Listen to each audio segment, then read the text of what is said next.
Can you see it? Bean plants, asparagus bean, yard long. They can get um, up to 3 feet, but taste best at a foot and a half, 18 inches. Now check this out. These are peas. Those really fun stir fry peas. They're awesome. Howdy. Ha, there I am. I exist. Hi. I feel like I fell off the face of the earth. I haven't forgotten anybody, but it's been a while. It's like, what, 3, 5? It's been a while. But today's Tuesday, the 14th. Yesterday, I had my first day of full-time work with VISTA, and they're amazing. I can't believe it's already Tuesday. We packed so much in. So I got to remember to look up at the little circle because I'm trying to watch myself, and it's the wrong section of the camera. So I walked in, and on my bulletin board in the binder they gave me, it said this. Can you see it? Welcome, Stindl. Isn't that awesome? That's so cool. I love it. Okay, I'm going to move away from the garden and not trip. That's the goal, not tripping or dropping the camera. I've got a list of goals. Obviously, the camera is not stationary today, so there'll be some movement. All right. Hopefully a little less movement. In addition to showing that lovely page, I wanted to read the paragraph-long description of my job in the different areas, not the entire sections, just the first paragraph of all the sections. And so you can get an idea of what I'm doing. I'm very excited, and I apologize the camera is tipping because occasionally I'm looking down to orchestrate the wet surface outside, and my plants are watered, and the binder I'm holding. Hang on a minute. In fact, here, look at the garden. What you're looking at now is the trellis for the peas and the beans. Strawberry plants on the left. Possibly visible is part of the asparagus, and the stuff that's coming out of the ground and on the corners, that's mint. I also had, I'm trying to balance, it's hard. I also had wind trying to wipe out my empty planters I set there so I could kind of, get them planted. They're not planted yet, but the wind kept knocking them over. And then the fence took a header because this fence is kind of like made from really thin metal, and it has fallen down. And so because I can't get the feet really pushed down into the rocky compacted walkway, I am currently at the moment using the planters with 2-liter bottles of water to hold them in place, and that helps keep the doggy away from eating, drooling on, or rolling around and digging in the food. So that's where we're at. So hi again, it's me. I'm going to do it this way, and we'll see how that goes. I'm going to look down to read, so let's see. So there is something called a COAD. I hadn't heard about it before now. It is a community organization active in disasters, and so that's what this one is. This is for Lynn County, and it works with Benton County too.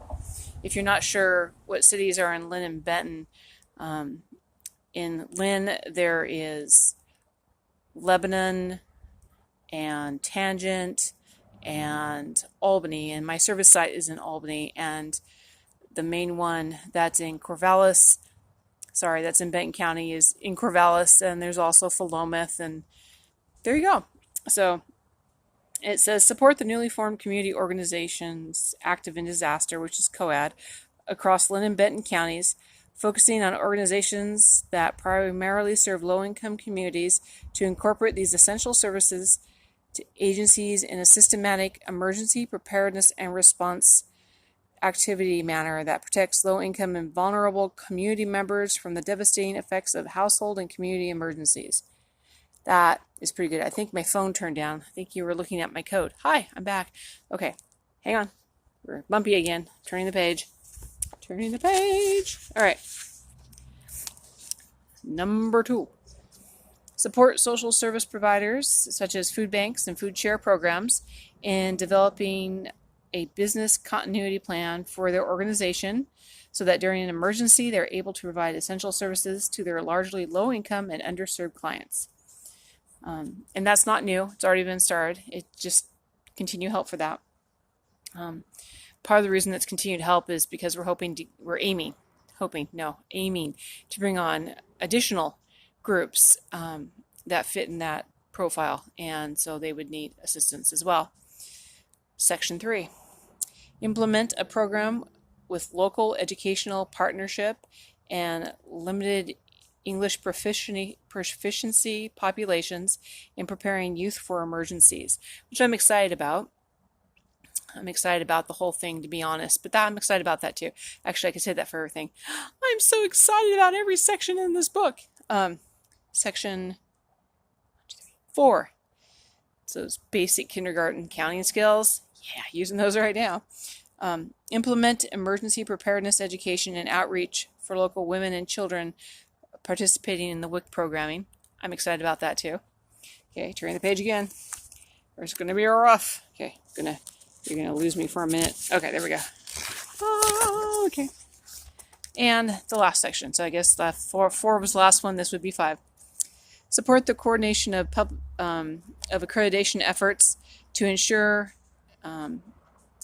the current accreditation that we have continues to provide accessible, equitable, and culturally appropriate services to the community. So there's a lot of detail under each one that gives me more guidance on what I'm doing. But for now, that's what it is. So other cool things is yesterday when I came in, and I showed you that page. So that was on my bulletin board and in my binder. And I'm trying to do this without getting my stuff all wet. So there was a basket of goodies welcoming me to my desk. There was a lovely card with an orchid. It's the first orchid I've ever had. Fortunately, they picked one that is for beginners. That would be me. I'm a beginner orchider. And an emergency disaster prep kit in a giant bucket. And among the things, and I was really excited, and I recognized it as soon as I saw it, was this. Yes, this is a non-sparking wrench. And I bet you're wondering, why in the world would anybody need or want a non-sparking wrench? Well, if you have a gas main you need to turn off, this would be a really good time to use the non-sparking wrench. Fun fact, no matter where you are, if you turn off your gas main because there's a wildfire coming, definitely a good time. Or earthquake and the line's broken, after everything has gotten the all clear, you do not turn it back on yourself. You have to be trained by the city or the state, but you have to be like a trained person to turn it back on. Even with all the training I have, I am forbidden from turning mine or anyone else's gas main back on.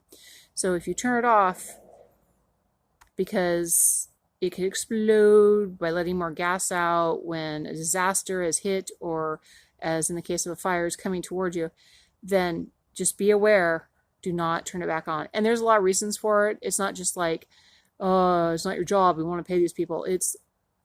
There are things, if things have gone out, if certain parts are broken that we can't see, whether they're underground or within a container or whatever the reason is. I mean, there's legitimate reasons.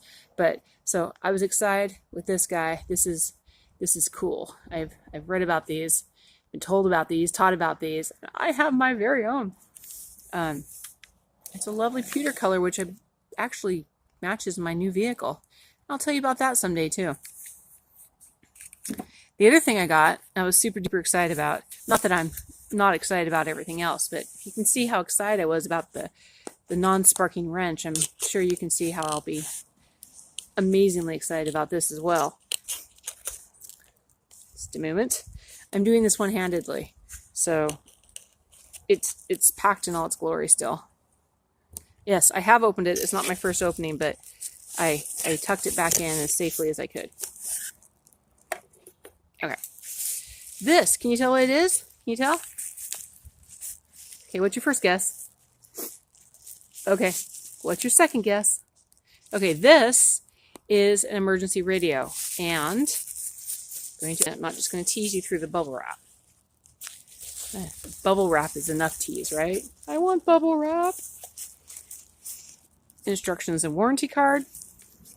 Important things. That was my shoulder. All right, let's get this sucker out. This is a very heavy duty. It's on. Did I turn it off?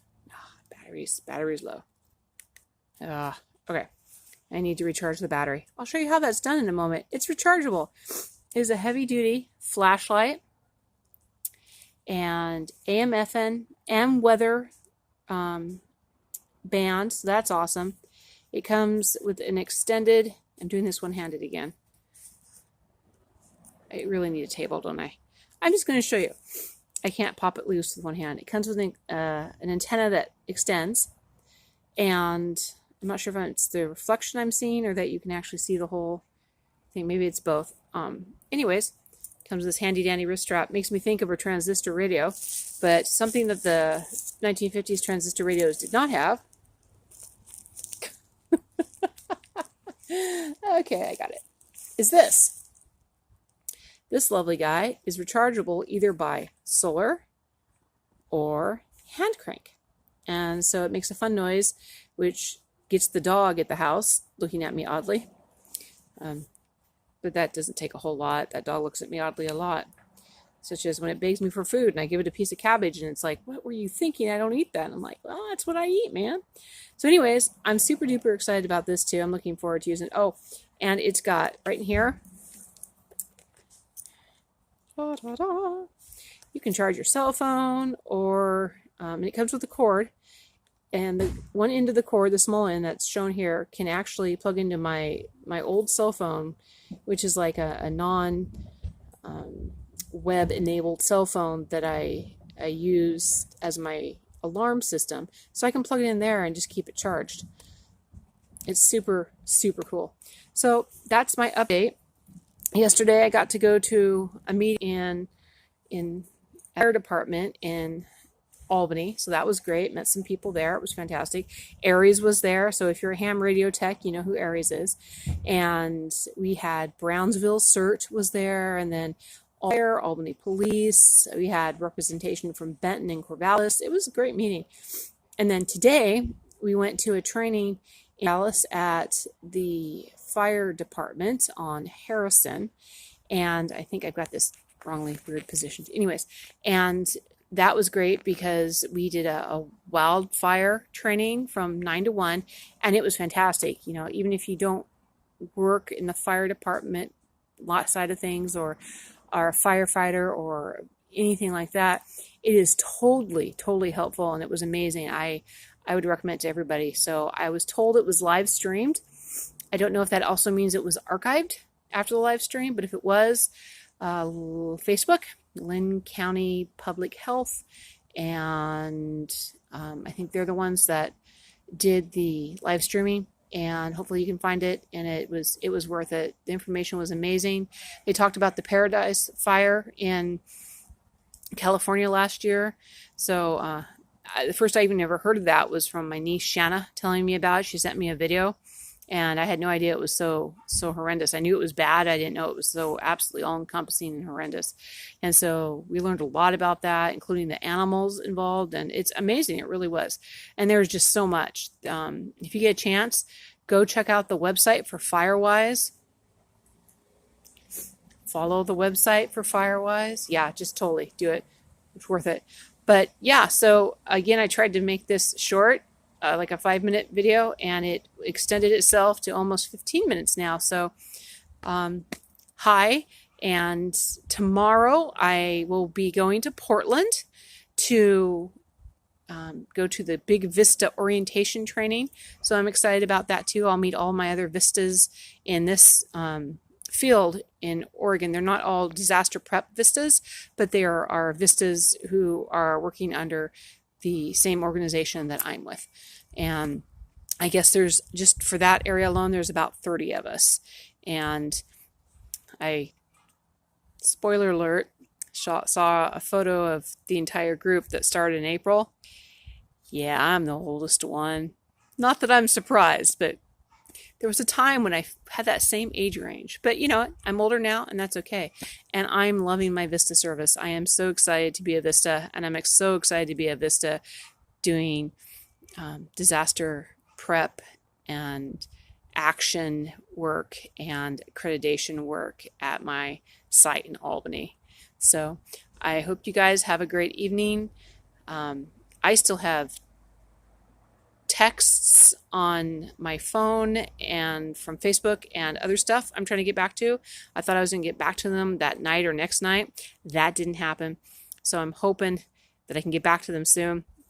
In the meantime, I'm hoping that I can just get back into doing this every day, like I did for the first 2-3 days.